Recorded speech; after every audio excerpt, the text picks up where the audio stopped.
Good afternoon, everyone. Welcome to the Sunday edition of Talking Horses as we wrap up the week here at the Big A. I am the Big A, Anthony Stabile. Sarah El Bodwi filling in for Andy Serling. What's happening?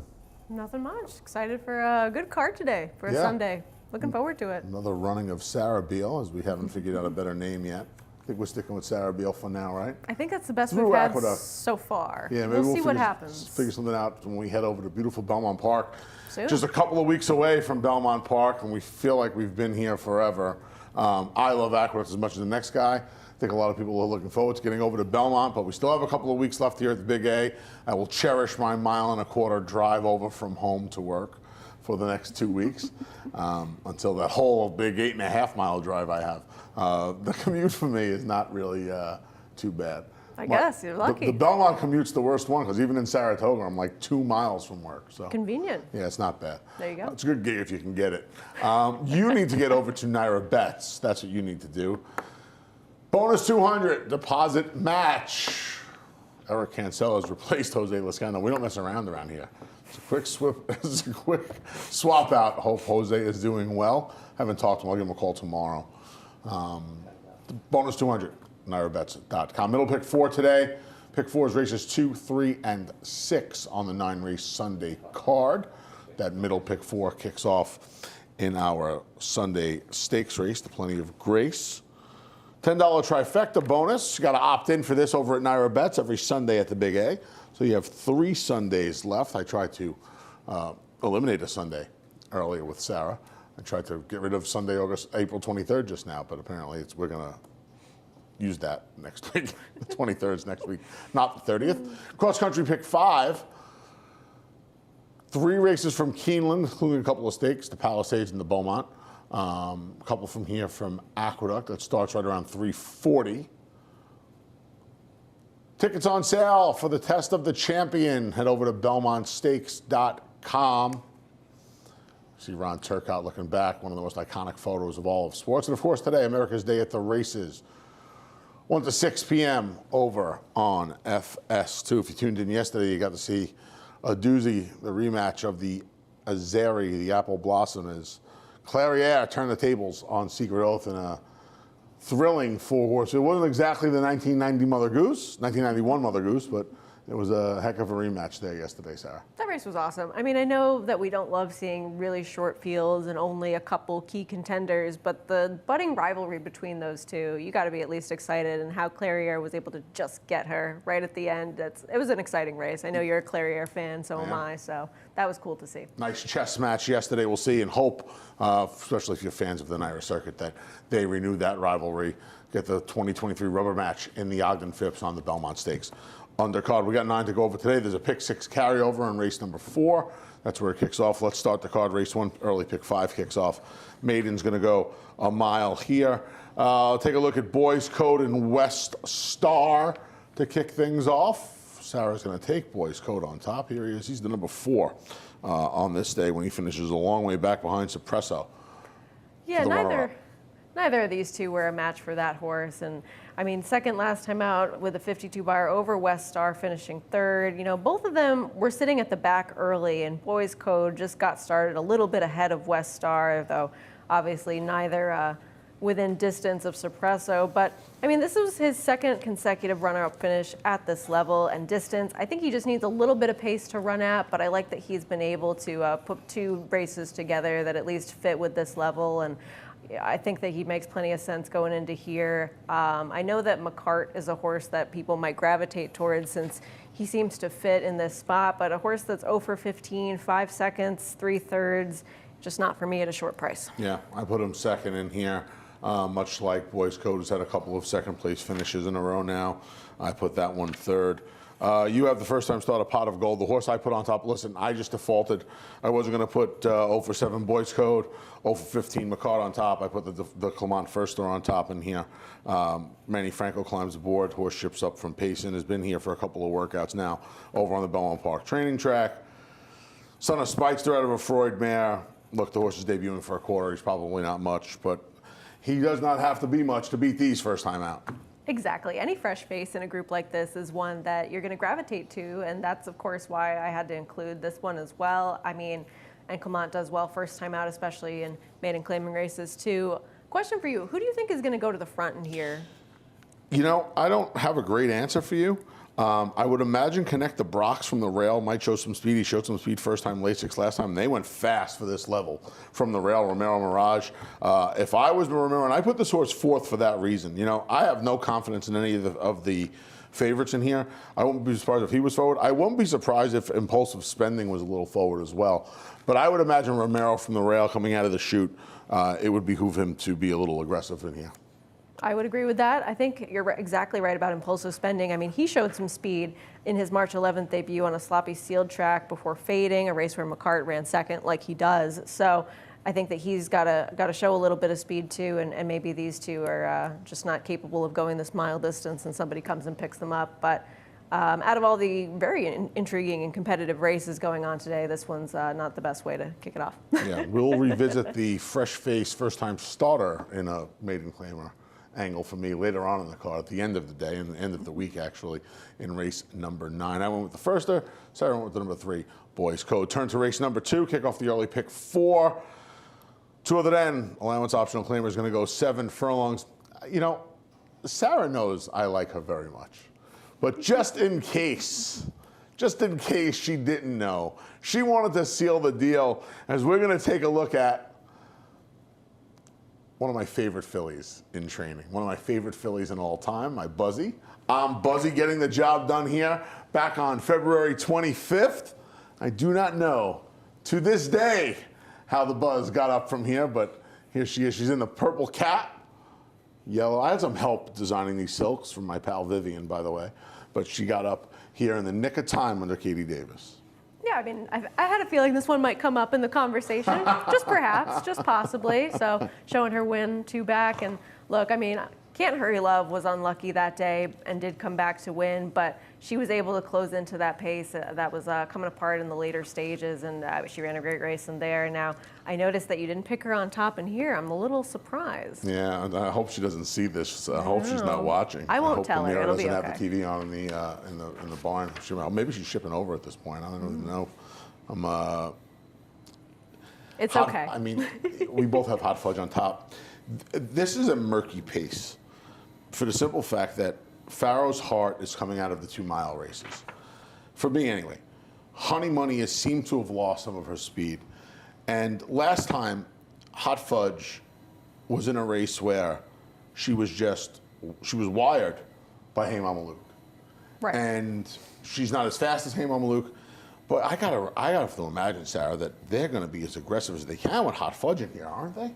Well, and even if you think that Pharaoh's Heart is going to be the one that goes, she hasn't been able to stick around lately, so that has to be concerning. And with Hot Fudge, she's going to be more forwardly placed than I would imagine everybody else. So that's what kind of gravitated me towards this one too. And as a 2-year-old, it seemed like they thought quite a bit of her. I mean, they threw her right in the Frisette. So I think that while she's been able to improve her numbers off of those 2-year-old races after not being seen for a while, you have to take her seriously as a contender and hear from the outside, given the race dynamics that we both think are going to occur. She's just supposed to be lucid here. I mean, I would imagine Jose Ortiz is going to put her on the front end.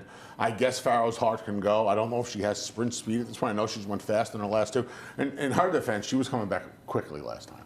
Probably too quickly. For a filly that's had a lot of layoff lines, she was coming back very quickly last time. I don't know what to do. Let's take a look at Honey Money and Movie Moxie. They're 2 fillies that I did not know what to really do in here. I think they're both better at the mile. They're winless in 14 combined starts at this distance. 0 for 8 and 0 for 16. 0 for 8 and 0 for 6, rather. It's tough for me to make either of them at this 7/8 distance. Well, it's not very inspiring, those statistics for them. And 2, they're not going to be as forwardly placed as other horses in here. Now, Mama's Gotta Run, who they lose to, has come back, and she's now improved, and she won last time. But I just don't really see them getting the right kind of trip in here unless they are that much better than the rest of these horses. And I think that while Movie Moxie has had a lot of trouble getting out of the gate in a couple of her starts, she kind of corrected those issues most recently. So for her, I think that she's just one that wants to be further back in general. And Honey Money, I don't really know where her recent form that has come to form is coming from, but I mean, she's been improving lately too. I, like you, thought that Hot Fudge would sit closer up, and I think that we see this race pretty similarly. All right, nobody tell on Buzz I didn't put her on top today. I don't want her to be mad at me. Both on Hot Fudge in race number 2. The Plenty of Grace goes as race number 3 with a great, fantastic race man on the grass was Plenty of Grace. And I'll tell you what, I think she'd be very, very happy with this renewal of the race. This race has been known to come up a little light in the past, but I'll tell you what, field of 5 with the Scratch of Toned Up and Impossible Donna. Let's kick things off with Malavat. We're going to go to the Breeders' Cup Mile, and she's going to make her debut from the Christophe Clement. She is coming from dead last in here to get beat less than 2 lengths to Modern Games. Let you talk about it, Sarah. I mean, finally, she's going to get the respect she deserves on the board after running 5th in here at a huge price. She was 51-1 that day. You see Modern Games winning this race. I mean, Kinross was in here. This was a good group. Cheryl Spite finished 2nd. The thing about her is that she kind of lays over this field just from a class standpoint, and she's a Group 2 and 3 winner in France. She's Group 1 placed in a turf route behind Kinross, and this wasn't her first time coming over to the U.S. either. When you go back and look at her Breeders' Cup Juvenile Fillies, she was 2nd to Pizza Bianca at a huge price back then. So now finally going to be 3-5 in a shorter field. The problem with her is that she's going to come from off the pace, and that's kind of a problem that you have with the majority of this field. Well, it's not the majority of the field, yes. It's not a problem for the mare we're going to see next, as Evie Jets makes her 5-year-old debut for the Canamachis.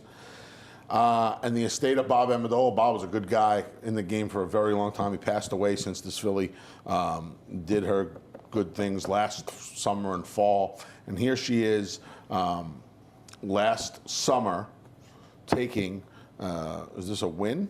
This is a win. This is the allowance win. This is an allowance win over at Belmont Park. She goes on to win the Noble Damsel after this. Gets her graded stakes win, the Canamachi's first graded stakes win, in fact, in the States.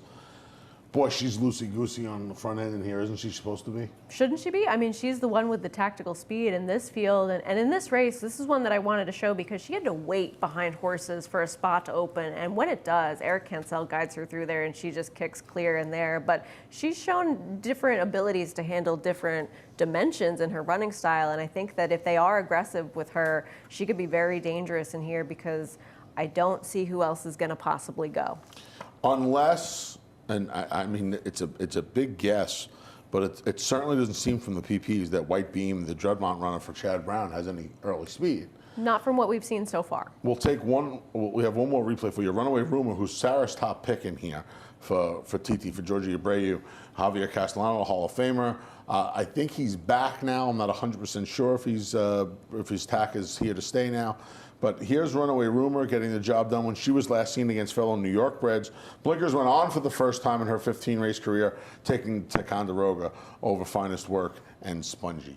And this is a horse that has outrun 2 lower percentage stats for Jorge Abreu, and I think that's worth paying attention to because he's currently 2 for 37 first-time blinkers on turf. Here's one of them. Before that, he's still currently 1 for 45 stretching horses out, sprints to routes on the turf. She's the one and only. So wow. A horse that's been able to do this twice where she's kind of overcome some things that this trainer, who is fabulous and who does a great job, he won the finale yesterday. Yeah. These are lower percentages and she's been able to overcome those, and they don't have to bring her back. She has a good pedigree. She's Half to My Heart Belongs to Daddy. She's won almost $500,000. She's back for a 5-year-old season, and they don't have to do that. So I thought that it was interesting that we do see her again this year. And truth be told, she may be the one closest to Evie Jets. If you don't believe Evie Jets is ready off the break. Now, she's dealing with a layoff too. The funny thing is, they're all dealing with layoffs. They are. Every single one of them is dealing with a layoff in here. November, February. Spirit and Glory is the one that's run has the most recency. It's only 10 weeks. You say only 10 weeks. October, and of course White Beam. And White Beam, I have White Beam second. You like her less than I do. She comes over. It's all turf. That's the thing about this Chad Brown Judmont production. A lot of the ones we've seen come over in the past 5 years, let's say, when Grand Jeté and Antonio came over, they had some poly form as well. This one comes over strictly turf, daughter of Caravaggio. Some mixed results. She's won half her starts over there, but they've come against lesser in Europe. Yeah, but I mean, any Euro, you have to take them seriously coming Yeah. over here. I don't know that this is going to be the kind of turf course she really prefers, but short field, Chad Brown, turf horse from Europe, you'd be silly to totally dismiss this one. So this is a fun race. Yeah. I'm looking forward to seeing what happens in here. Like I said, interesting renewal of Yes. the Plenty of Race. It kicks off that middle pick 4 on the Sunday card. Pick 6 time in race number 4. Allowance optional claiming state breds. Going to go 7/8 of a mile. Let's take a look at Security Code. This is him running second when last seen back on March 20. Her in the Eastview in a race won Maple Leaf Mill. by Maple Leaf Mel for the coach, Bill Parcells. Right, and I question a little bit if she really wants to go this 6 furlong distance, but her 3 races so far as a 3-year-old have been solid. She's hit the board in all 3 spots. She's returning to some numbers in the low 60s that she kind of flashed a little bit as a 2-year-old, and while she's no Maple Leaf Mel, I thought that she would probably be sitting in a good stalking position because I see a lot of speed in this race. I see a lot of horses that definitely want to be involved early, and I don't know that they're all going to be able to get exactly the kind of trip that they want. I just thought that she would be the price that's stalking them a little bit to the outside and possibly sit the trip in here. Okay. Yeah, you and I'm not a fan. I think she's kind of just clunked along for pieces. Last time, Le Bon Temps was the big second choice in there behind Maple Leaf Mel last time. I don't think she wants any part of the 6 furlongs as well. See, it's funny. You think she maybe wants a little bit more ground. I just think she kind of sucked up for second in there last time. We'll see. She'll be a big enough price where I wouldn't try to talk anybody off of her. I thought Fancy Joke. I thought her Monmouth debut was a good one. Now it came for the Claudio Gonzalez barn, but she ran a figure at Monmouth as a 2-year-old that these fillies haven't been able to replicate into their 3-year-old season. And if she's able, and now look, Rudy has been on an awful run. And the run has lasted about 8 months. It's just been a bad long run. I mean, and you keep thinking, at least I do, that it has to end at some point. And maybe it's not prudent to keep chasing these bad favorites or shortish prices. I would imagine I'm Having a Moment's going to be the favorite in here. I would agree. Right? You know, coming off the good second place finish to the Night Lights. I would imagine cutting back. But if this horse comes back to that 2-year-old race, Oh, I mean, she's going to bury these horses. speed of the speed too. I mean, she's fast. She's fast. She's fast. She's the speed of the speed. I went with her. I chalked out in here. I didn't get too imaginative in here. I thought the only horse that was a little interesting was Starry Midnight. And you mentioned all the pace in here. Maybe she gets a complete meltdown like she kind of did first time out, right? She comes out of the 2 stakes tries. She gets Lasix for the first time. Maybe she gets a little bit of a... I thought about putting her second over I'm Having a Moment. Even tinkered with the idea of putting her on top, but ultimately I just chalked out to the 5-1 in here. But yeah, I think if Fancy Joke runs back to that 2-year-old race, they're all running for second money. We'll see if Rudy can get his first win. 0 for 19 so far. See if Rudy can get off the schneid in race number 4. Again, pick 6 carryover starts in race number 4. Big race of the day is race number 5, ends the pick 5, starts the pick 5, in the pick 6, in 2 pick 4s. Maidens on the grass, 6 furlongs. This was a head scratcher for me. You and I kind of on the same page in here. Let's take a look. No. Wow, even you couldn't find a replay for this one. You're good. You're as good with the replays as it gets, and you couldn't find a replay in it. Yeah, this was tough. I wanted to use a bunch of horses in here. I don't know what you were thinking in here. We have a couple of similar runners, like I said. Talk about your top pick, Rum Run already. Yeah, hasn't she just been facing decent horses? I mean, the one turf race was at Ellis Park. It was going a mile in her second start, and she set the pace in there before fading. Who was in there? Oh, just American Apple, who came back and won the Grade 3 Matron. She then runs into Botanical over at Turfway, who's riding a 4-race win streak on her way to the Kentucky Oaks. She runs into Capella, who then came and ran in stakes here. I mean, this is one that I think will appreciate the class relief and could just maybe be getting to do what she wants to do now, turf sprinting for the first time after a run of races versus tougher company. So that's what led me to this one. I just thought that she had been facing better horses. Yeah, couldn't agree more. Leanna B has plenty of speed. We'll see if she can move that speed from the main track and the Tapeta down at Gulfstream to the grass for the first time. She's an American Pharaoh out of a Lion-Hearted mare. There's some pedigree there. I would imagine she's going to take to the grass just fine.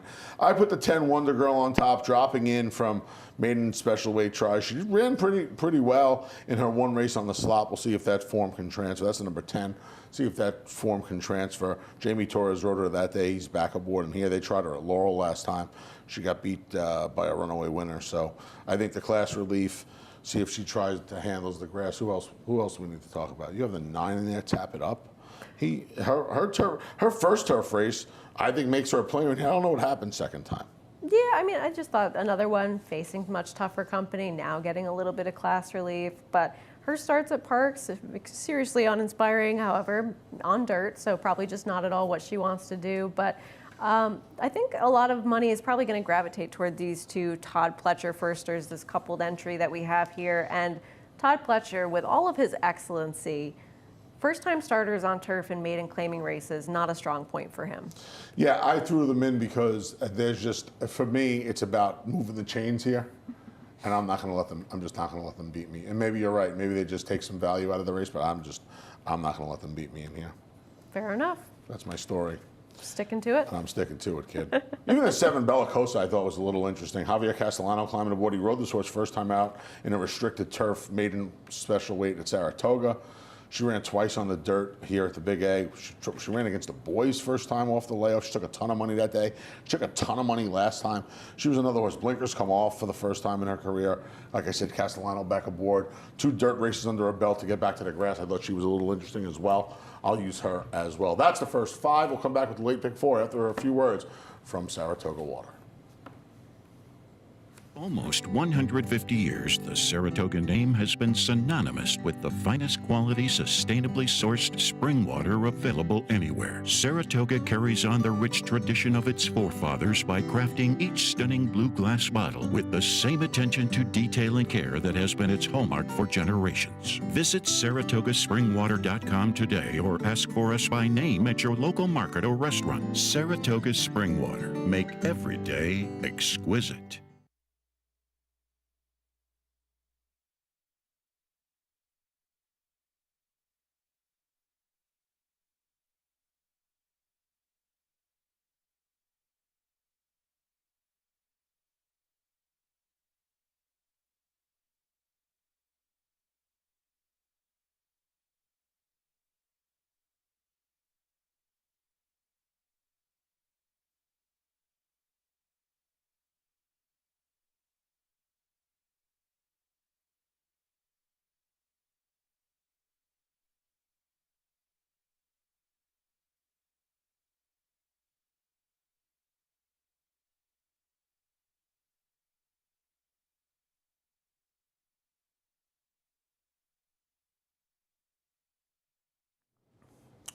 I got bad information. I apologize. No pick 6 carry my fault. today. It's my fault. No, it's not your You can't fault. take the fall for this one. This is my I can fault. take the fault for it.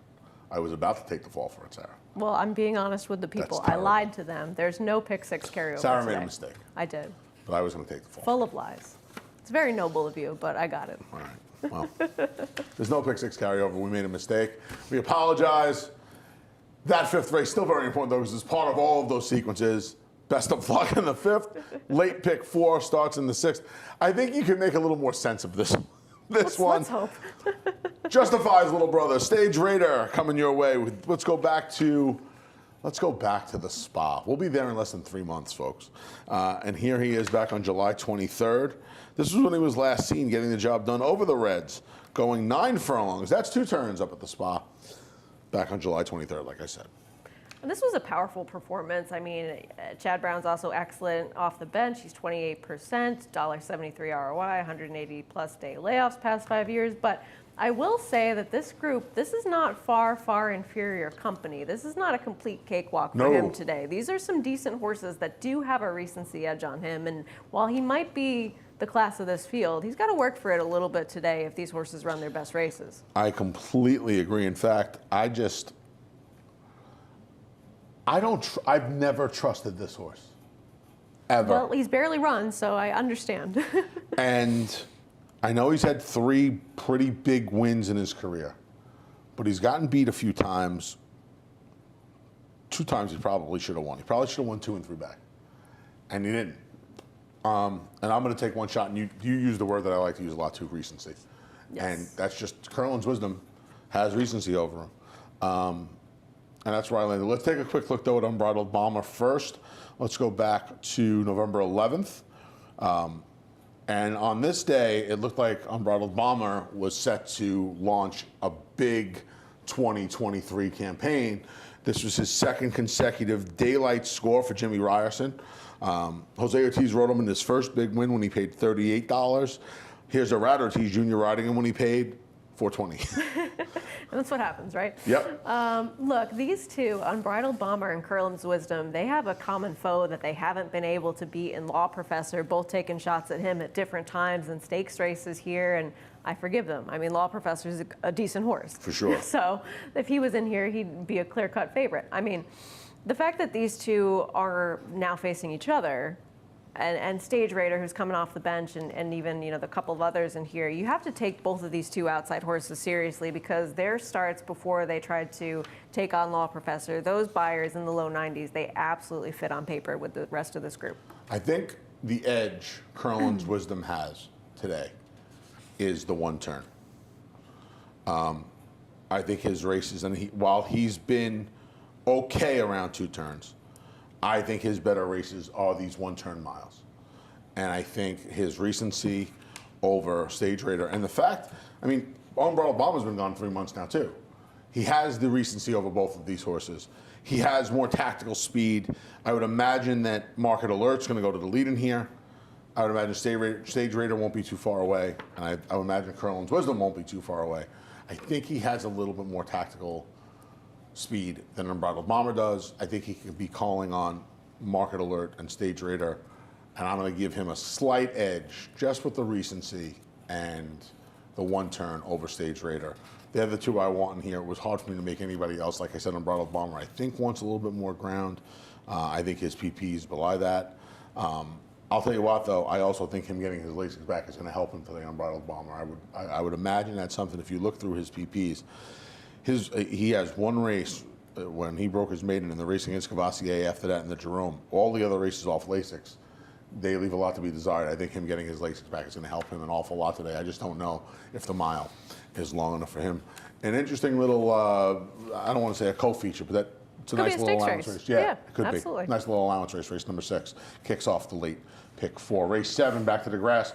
Starter allowance foes going to go 8.5 furlongs. Take a look at Royal Spirit. Royal Spirit, I believe David made him the 2nd choice on the morning line here at 3-1. He did. This horse is shipping up from Gulfstream Park. He ran once at Woodmine, ran once at Gulfstream Park from Mike DiPaolo. This is him back here at the Big A in October, just missing to Reckless Spirit.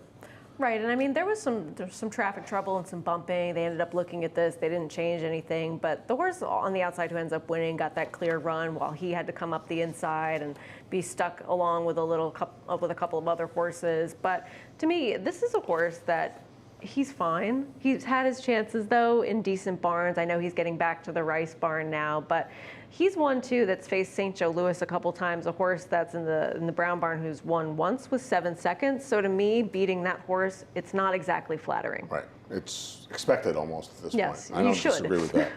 Yeah. I had a tough time with this race. And I ultimately landed on Bricko. I don't have anything clever to say about Bricko, quite frankly, because there's nothing clever to say about Bricko. He is what he is. He's coming off a layoff. He's run well enough off layoffs where it doesn't give me that much concern. So, but like I said, I have nothing really clever to say about him. He's an obvious horse in here. I put obvious horses 1, 2, 3, unlike you. So I will let you take the stage, milady, Well, and tell us about Lord Gatling. Okay. This is one And of my... I'm looking for a sell in here. Believe me, I want a reason to use this horse in some I'm ready to sell gimmicks. this car, Please. believe me. How has he not been on the turf yet? That's what I want to say about him. This is a son of Noble Mission, who's a Galileo, and the dam, Quickfire, was 11 for 15 in the money, all turf, placing in stakes in Europe. He's had turf siblings that have run well. She's got buyers in the 80s and 90s. I mean, Edmund Pringle is not a name that we're throwing around like Linda Rice and Todd Pletcher and Rob Atras. Who we claim this horse from? For $14,000, and he's been able to win with him for $50,000 over Good Skate. Now, we saw Good Skate go to the Mike Maker barn and progressively improve and finish first or seconds in his next couple of starts.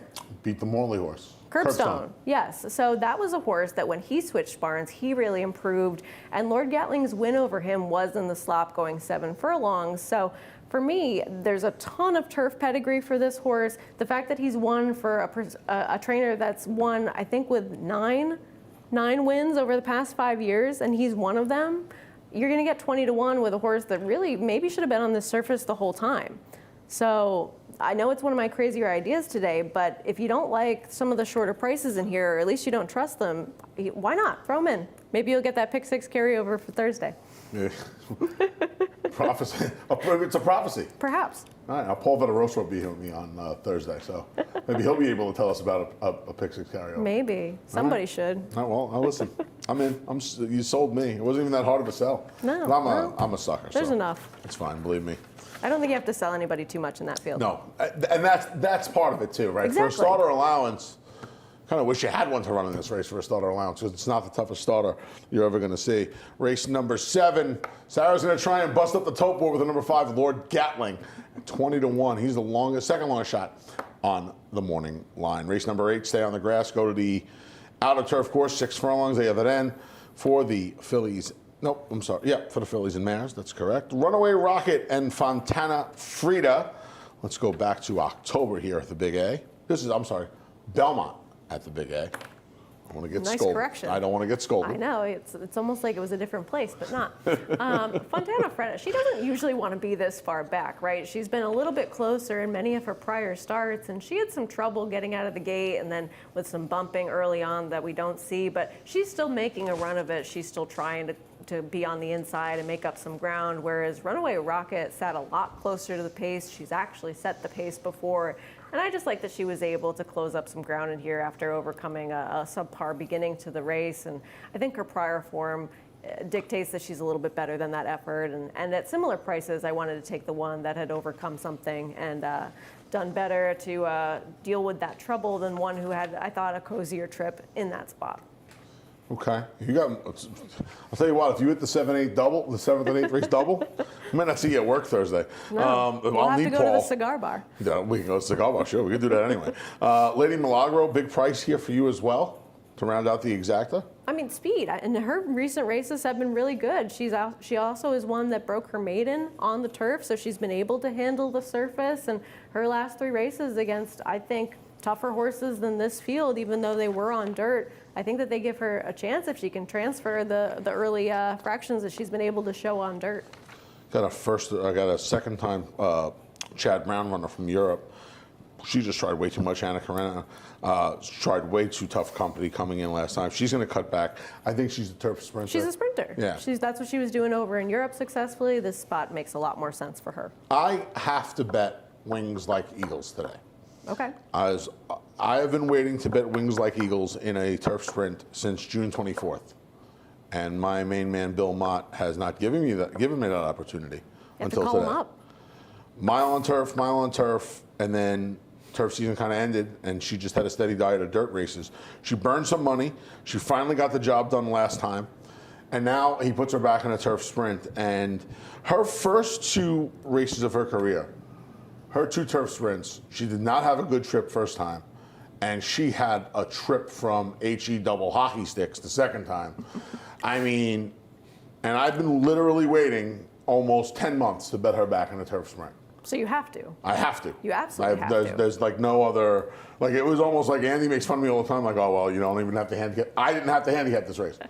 I knew I wanted Anna We all have our pets, I and get I was it. like, oh, I have to bet wins like Eagles. So I was literally able to just look for third and Done. fourth. Yeah, I was done. I literally was done. I remember saying to myself after she ran in the stakes race down at Gulfstream Fountain Youth Day, well, I have to bet back. Well, I can't pick her on top because I have to pick Wings Like Eagles on top because I've been waiting for 10 months to do it. So I'm going to lean on the 2 and the 4. Dutrow still seeking 1,000. Palace Gossip has a chance.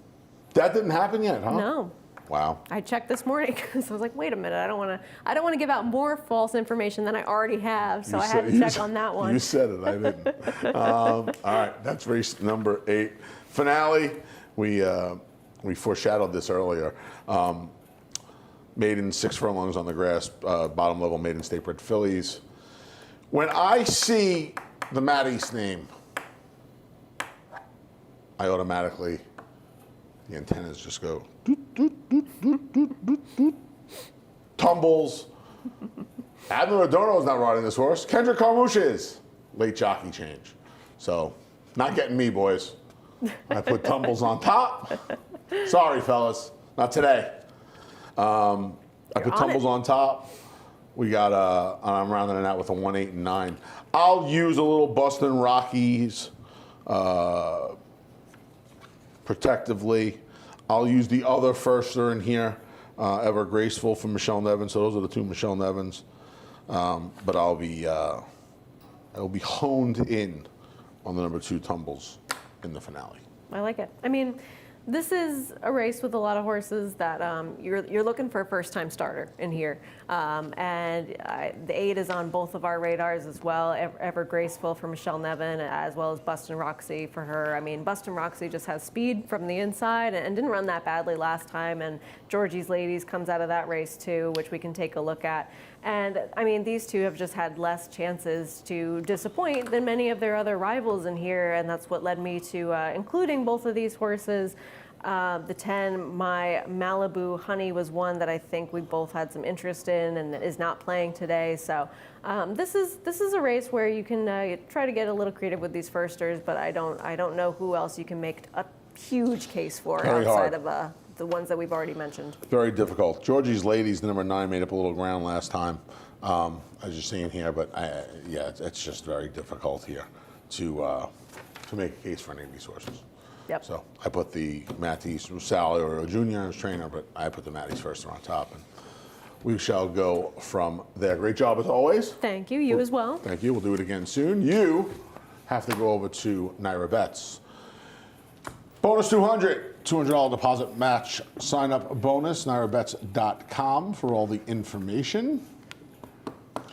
Middle pick 4 today starts in race number 3 of the Plenty of Graces, the stakes on the Sunday card.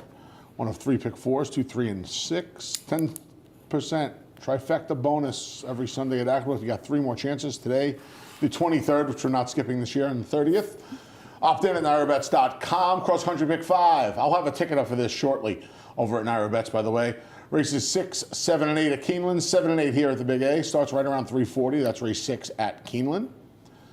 Test of the Champion. Tickets on sale now. BelmontStakes.com as we celebrate the 50th anniversary of Big Red. See Ronnie Turcotte turning around on Secretariat. One of the most iconic photos taken by the late, great Bob Coglianese on Belmont Stakes Day 1973. And, of course, America's Day of the Races, 1 to 6 p.m. I believe my man Jonathan Kinchin is making his hosting debut today for a little while.